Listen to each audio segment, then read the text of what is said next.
sa mga laging nagmamadali, this is powder foundation po. Pag i-open natin yung packaging, ito yung lagayan ng kanilang sponge. Dun sa ilalim niya is yung kanyang salamin and this is the powder. For blurring daw to at grabe naman talaga yung kanyang coverage, oh. Yung mga pula-pula na yan. As in talaga naman ang coverage niya. Ang gamit kong side pala nito ay yung kanilang sponge side kasi dalawa yung side ng kanilang applicator. Meron yung smooth at saka yung sponge. Yung sponge ay nagbibigay ng more mattifying effect while itong soft naman daw ay parang ano lang, smooth lang. Mga pang light makeup in fairness ha. Lalo na dito sa may nose ko kasi dito yung may malalaki akong pores. And look talaga namang binublur. Oh!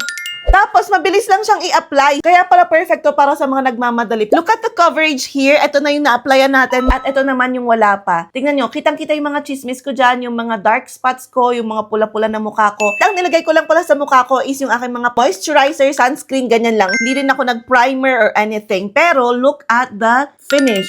Lagyan lang natin itong side na to and look at that. Ako compare mo kasi tingnan mo yung aking skin dito, yung hindi ko pa nilagyan. So, mattifying talaga siya. And perfect pala to sa oil control. Mag-last daw up to 16 hours ha. Grabe, ang tagal na rin nun. And look!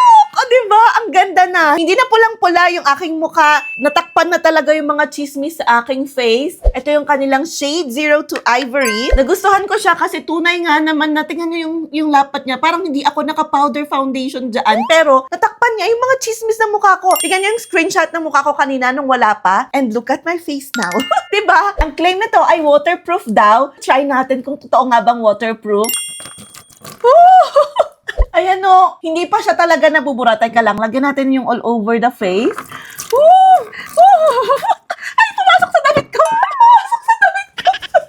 Kita nyo naman, andyan pa rin yung powder. I-try naman natin ngayon punasan. Ayan, walang ano yan ha, walang kineme.